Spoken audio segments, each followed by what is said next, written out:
کمیږي. هیله درنو ملګرو، هیله لرم ټول به روغ او جوړ اوسئ. ښه راغلاست د وینډوز 11 اتم درس ته.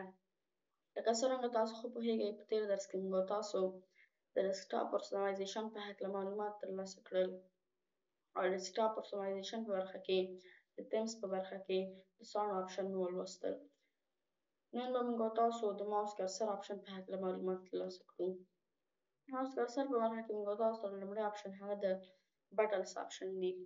که چیرې موږ تاسو وغواړو د خپل د ماوس د رایټ بټن دنده لیفت بټن ته ورکړو او د لیفت بټن دنده رایټ بټن ته ورکړو، نو دې څخه راځو سویچ پرایمري سیکنډري بټنز انتخابوو. که چیرې موږ تاسو سویچ پرایمري سیکنډري بټنز انتخاب کړ، موږ تاسو د کمپیوټر د رایټ بټن دنده لیفت بټن ته ځي او د لیفت بټن دنده رایټ بټن ته ځي. اوس که چیرې موږ تاسو راشو مثلا همدغه کوم کار مو چې ترسره کړ دا اپلای کړو، نو موږ تاسو باید د رایټ کلیک یا هم د رایټ بټن څخه ګټه واخلو. که چیرې موږ تاسو د لیفت بټن څخه ګټه واخلو، موږ تاسو سره چې کوم کار ترسره شوی او هغه نه اپلای کېږي. اوس که چیرې موږ تاسو رایټ کلیک څخه ګټه واخلو، موږ تاسو سره اپلای کېږي. اوس موږ تاسو سره بل آپشن هغه د ډبل کلیک سپیډ دی، یعنی څنګه د ډبل کلیک یا هم کله موږ تاسو کوم فایل یا هم کوم پروګرام خلاصوو هغه څنګه خلاص کړو، هغه په فست شکل سره یا هم په تیزۍ سره خلاص کړو یا هم په سلو شکل سره، یا هم کله چې موږ تاسو یو کلیک کوو د بل کلیک کولو لپاره یو څه وقفه واخلو، په دې شکل سره دا کوم پروګرام چې خلاصوو خلاص کړو. که چیرې موږ تاسو د ډبل کلیک سپیډ په برخه کې سلو انتخاب کړو او اپلای ووایو، که چیرې موږ تاسو کوم فایل یا هم کوم پروګرام خلاصوو هغه به ډیر په که چیرې موږ تاسو یو کلیک کوو نو د بل کلیک کولو لپاره که چیرې موږ تاسو کوم وقفه واخلو بیا هم هغه پروګرام موږ تاسو سره خلاصیږي. اوس که چیرې موږ تاسو ریسایکلبل باندې یو کلیک وکړو او بل کلیک وکړو، موږ تاسو سره خلاصیږي. که چیرې موږ تاسو راشو د ډیسکټاپ پرسونالایزیشن په برخه کې د تیمز په برخه کې ماوس کرسر په برخه کې د بټنز په آپشن په برخه کې فست انتخاب کړو او اپلای ووایو. اوس که چیرې موږ تاسو هر کوم پروګرام خلاصوو باید ډبل کلیک په تیزۍ سره وکړو. اوس که چیرې موږ تاسو وقفه واخلو د ډبل کلیک کول په وخت کې موږ تاسو سره کوم پروګرام یا هم کوم فایل چې غواړو خلاص شي هغه نه خلاصیږي. که چیرې موږ تاسو تیزۍ سره ډبل کلیک وکړو نو موږ تاسو سره کوم پروګرام چې خلاصوو هغه خلاصیږي. او دې څخه موږ تاسو کولی شو د ډبل کلیک سپیډ کم او زیات کړو. موږ تاسو سره بل آپشن هغه د کلیک لاک آپشن دی. د کلیک لاک آپشن په برخه کې موږ تاسو سره ټرن آن کلیک لاک دی. که چیرې موږ تاسو دا آپشن فعال کړو او راشو د سیټینګ په برخه کې شارټ انتخاب کړو، اوکې ووایو او دلته اپلای وکړو. اوس که چیرې موږ تاسو کوم ډایلاګ باکس چې خلاص کړی هغه دې څخه دې ته وګورئ په اسانۍ څخه وړل کېږي، خو کله هم دا د دې څخه دې ته وړل کېږي کله هم چې موږ تاسو د ماوس په برخه کې د لیفت بټن کلیک ونیسو او کوم ډایلاګ باکس چې یو ځای څخه بل ځای ته وړو هغه به ویسو. چې موږ تاسو ماوس پرېږدو بیا هم وړل کېږي. ولې؟ ځکه چې موږ تاسو د ټرن آن کلیک آپشن فعال کړی دی. اوس که چیرې موږ تاسو بیرته کلیک وکړو بیا نه کېږي. ولې؟ ځکه چې موږ تاسو کلیک وکړ.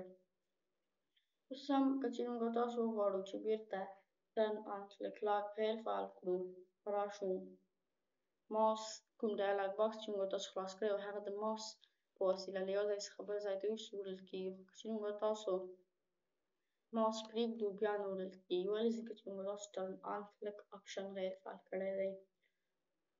اوس هم موږ تاسو سره د ماوس پراپرټیز په برخه کې د پوینټر آپشن دی.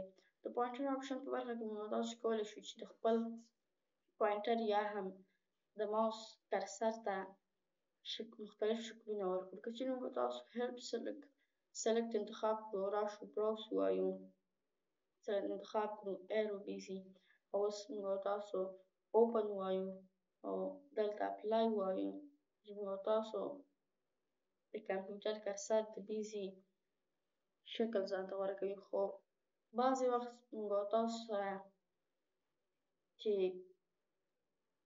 ویډیو یا هم کوم کار چې موږ تاسو ترسره کوو هغه د ریکارډ کولو په حال کې وي د هغه کار په کمپیوټر باندې نه عمل کیږي. اوس هم موږ تاسو سره د ماوس پراپرټیز په برخه کې پوینټر آپشنز دی. د پوینټر آپشنز په برخه کې موږ تاسو سره لومړی آپشن هغه موشن دی، یعنې حالت یې څنګه وي. چې موږ تاسو سلیکټ ا پوینټر سپیډ په برخه کې سلو انتخاب کړو او دلته اپلای ووایو. ګورئ چې موږ تاسو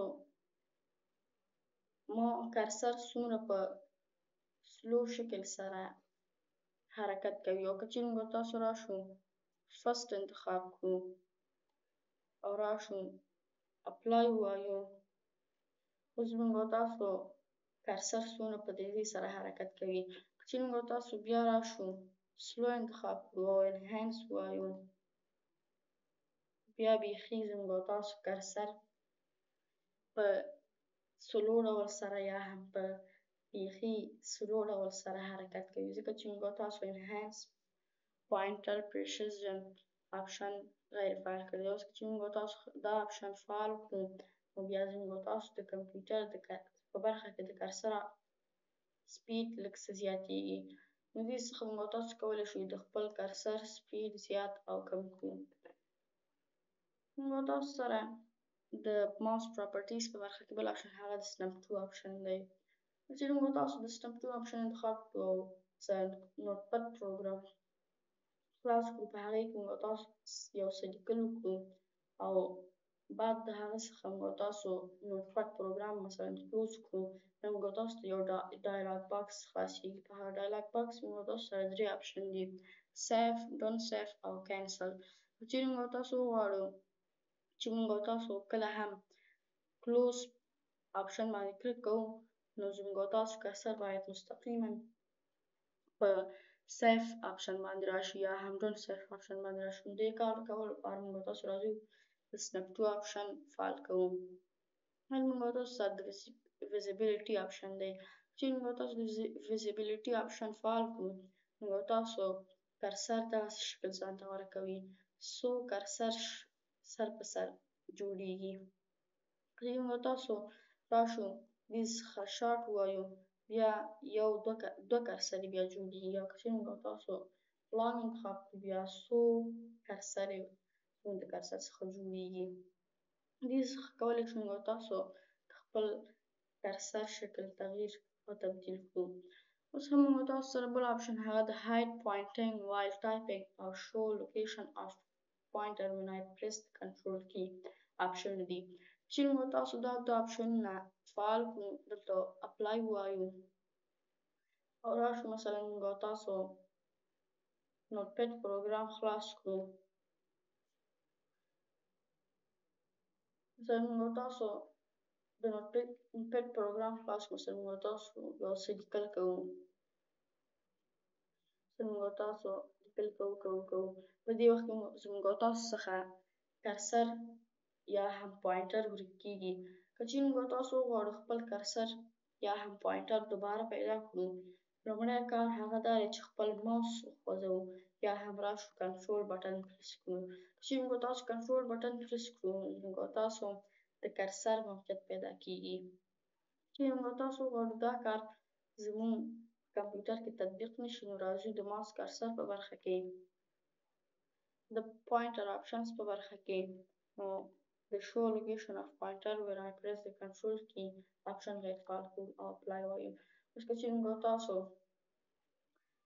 ټایپینګ کوو په خپل کمپیوټر کې او په دې وخت کې د کنټرول بټن کلیک کوو موږ تاسو د کرسر موقعیت نه پیدا کیږي. ولې موږ تاسو شو لوکیشن آف پوینټر when I press the control key آپشن غیر فعال کړی دی. اوس هم موږ تاسو سره د ویل آپشن دی. د ویل په آپشن کې موږ تاسو دوه آپشنونه لرو: ورټیکل سکرولینګ او هاریزونټل سکرولینګ. موږ تاسو په خپل کمپیوټر کې دوه ډوله سکرولینګ کولی شو، عمودي شکل سره او افقي شکل سره.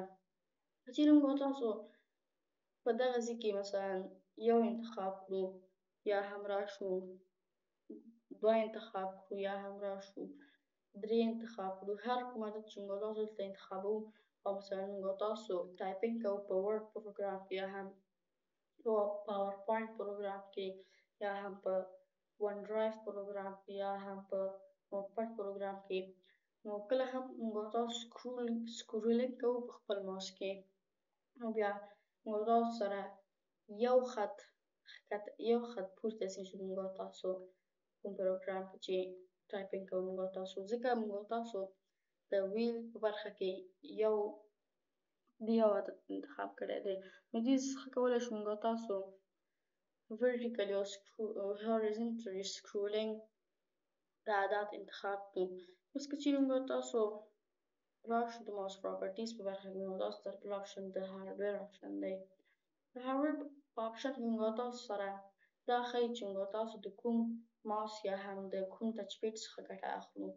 ګورئ موږ تاسو اوس د الین فایل ډرایور ماوس څخه ګټه اخلو او د ټچ پیډ د کمپیوټر له ټچ پیډ څخه هم ګټه اخیستلی شو. دلته بیا موږ تاسو ته ښیي چې دا کوم ماوس یا هم ټچ پیډ څخه موږ تاسو ګټه اخلو هغه په کوم ځای کې موقعیت لري او کوم سټایلس یا هم کوم حالت یې اوس ځانته غوره کړی دی. دا موږ تاسو سره د تیمز په برخه کې د ماوس کرسر آپشن هیله کوم چې زموږ یوټیوب چینل درسره سبسکرایب او نورو ملګرو سره یې شریک کړئ. تر بل درسه پورې ښه وخت.